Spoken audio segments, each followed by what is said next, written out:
नमस्कार दोस्तों, मैं हूं आशीष और स्वागत है आप सभी का मेरे हिंदी यूट्यूब चैनल आशीष अपडेट्स पर।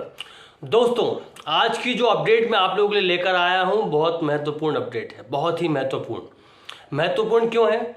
अभी तक जो भी मैंने वीडियोस बनाए वो नगर निगम नगर पालिका अधिनियम 1956 मध्य प्रदेश छत्तीसगढ़ के लिए बनाए। इससे पहले पिछले वीडियो में मैंने आप लोगों को पार्षदों के वेतन तथा भत्ते नियम के बारे में जानकारी दी थी। आज मैं आपको बताऊंगा कि नगर निगम में, किसी भी नगर निगम में शासकीय नौकरी, क्योंकि नगरीय निकाय शासकीय विभाग है, स्वायत्त संस्था है, राज्य शासन के अधीन, उसमें जॉब, उसमें नौकरी आप किस प्रकार से प्राप्त कर सकते हैं, क्या प्रक्रिया है। इसलिए ये वीडियो बहुत महत्वपूर्ण होने वाला है। इस वीडियो को ध्यान से देखिएगा और एक एक चीज को समझिएगा कि क्या प्रक्रिया होती है और किस प्रकार से आप नौकरी प्राप्त कर सकते हैं।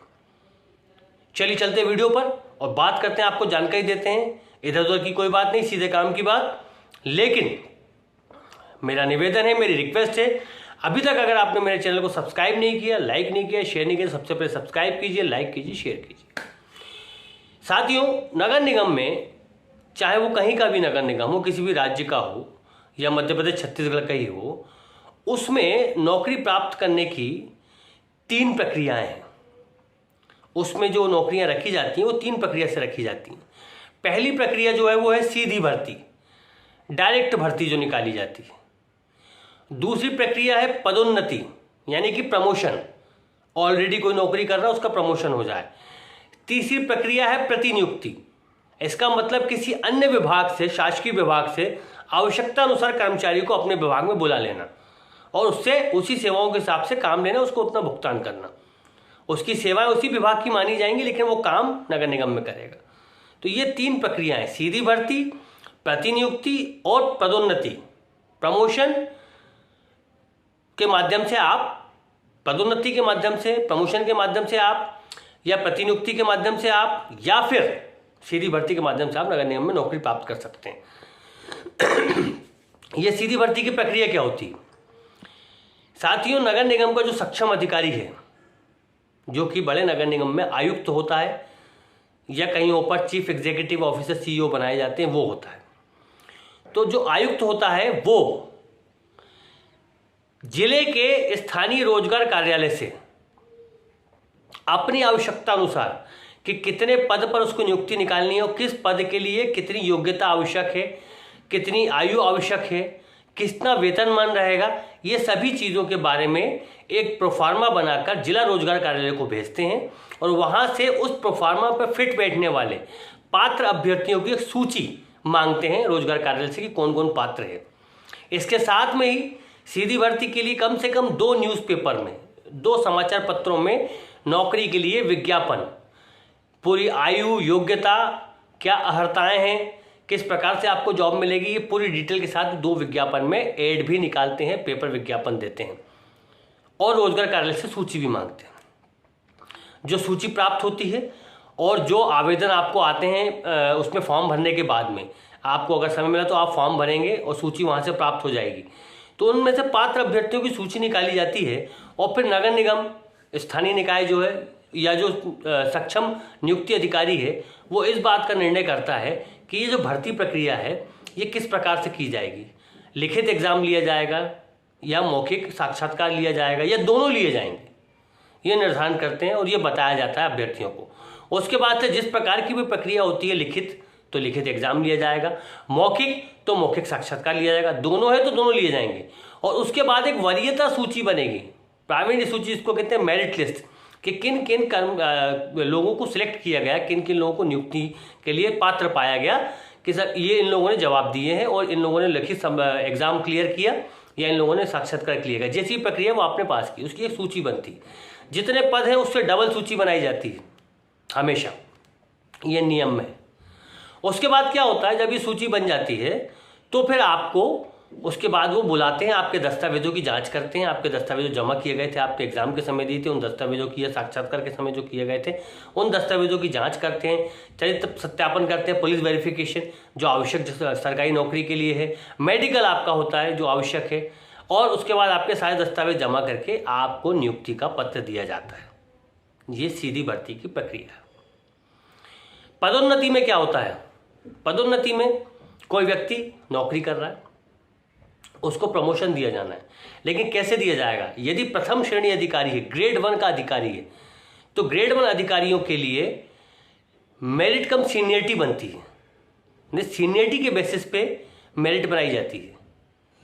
लेकिन अगर वहीं सेकंड क्लास, तृतीय श्रेणी, चतुर्थ श्रेणी का कर्मचारी है, तो उसके लिए सूची जो बनती सीनियरिटी विथ फिटनेस, यानी कि ज्येष्ठता सूची बनेगी, लेकिन उपयुक्तता कितनी है, कितनी आवश्यकता, उसके अनुसार बनेगी।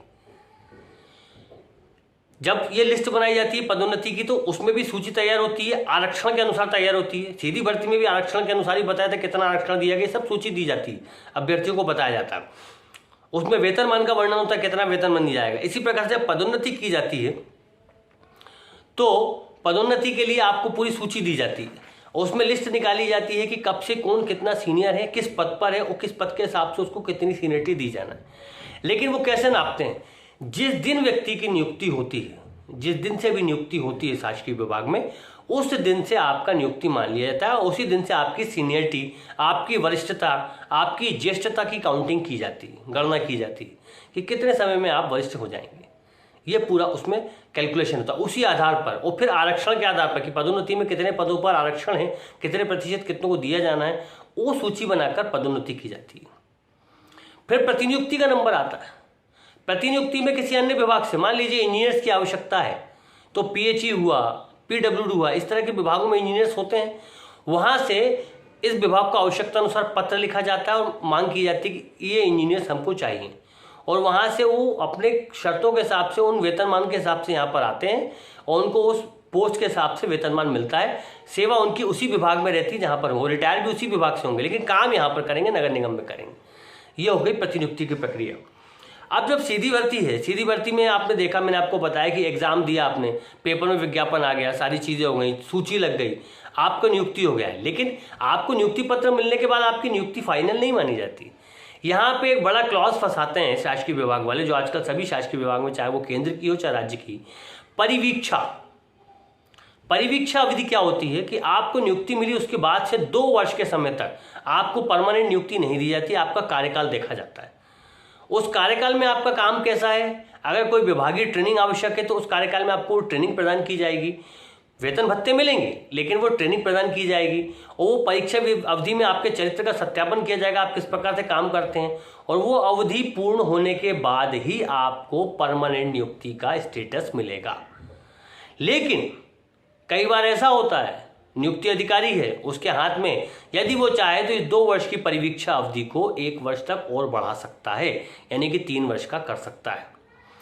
तो अब यदि आपको नगर निगम में कोई जॉब करना है, कोई नौकरी करना है किसी भी प्रकार से, तो आप पेपर विज्ञापन देखिए और अपने जिला रोजगार कार्यालय में अपना पंजीयन अवश्य कराएं। जब भी आप अपने जिला रोजगार कार्यालय में पंजीयन कराएंगे, तो इस प्रकार की जब भी शासकीय नियुक्ति निकाली जाती हैं, जिसमें मेरिट के आधार पर लिया जाना हो, आपके बिना लिखित पेपर के साक्षात्कार के आधार पर लिया जाना हो, तो वहाँ से लिस्ट मांगी जाती है और आपको वहाँ पर मिल सकती है। तो सभी युवाओं से निवेदन है मेरा, जिन लोगों को जॉब चाहिए, शासकीय जॉब चाहिए, उन्होंने अपना पंजीयन अगर अभी रोजगार कार्यालय में नहीं कराया है, तो अपने जिले के निकटतम रोजगार कार्यालय में पंजीयन कराएं, ताकि इस प्रकार की जब भी कोई भर्ती आए तो आपको लाभ मिले। ठीक, अब आपको नियुक्ति मिल गई। नियुक्ति के बाद क्या होगा? नियुक्ति के बाद आपका स्थानांतरण किया जा सकता है, यानी कि आपका ट्रांसफर किया जा सकता है। तो कहाँ? नगर निगम मध्य प्रदेश में यदि आपकी नियुक्ति है, या छत्तीसगढ़ में, या किसी भी राज्य में है, तो उस राज्य के किसी भी नगर निगम में आपका ट्रांसफर कर सकते हैं, उसमें आपको कोई आपत्ति नहीं। आपसे नियुक्ति के समय ही फॉर्म भरवा लिया जाएगा कि आपका ट्रांसफर किया जा सकता है। लेकिन इसमें अनिवार्य शर्त क्या है? यदि आप किसी एक नगर निगम में, आपका कार्यकाल 3 वर्ष का पूर्ण हो गया है, तो राज्य शासन अनिवार्य रूप से आपका ट्रांसफर करेगा, अनिवार्य रूप से आपका ट्रांसफर करेगा। कई बार इलेक्शन कमीशन चुनाव के माध्यम से भी अधिकारियों की सूची भेज जाती है कि इनको समय हो गया, इनका ट्रांसफर किया जाए, चुनाव प्रभावित हो सकता है, तो इस प्रकार से भी ट्रांसफर किया जाता है। तो राज्य शासन आपका ट्रांसफर किसी भी नगर निगम में कभी भी कर सकता है, ये आपको पता होना चाहिए। आज का वीडियो आपको शासकीय नौकरी के बारे में, नगर निगम के बारे में मैंने जानकारी देने के लिए बनाया था, मैंने आपको दे दी। सीधी भर्ती आप लोगों को कभी भी प्राप्त हो सकती है। अपने अपने रोजगार कार्यालय में नजर रखिए, अपने पेपर विज्ञापन में नजर रखिए, और अगर आपको शासकीय जॉब मिलती है तो मुझे जरूर बताइएगा, मुझे बहुत खुशी होगी। आज की वीडियो में इतना ही। अगली वीडियो में फिर से कोई नई अपडेट, नई जानकारी जिससे आपको लाभ हो लेकर बिल्कुल उपस्थित होऊंगा। तब तक के लिए बहुत बहुत धन्यवाद। नमस्कार।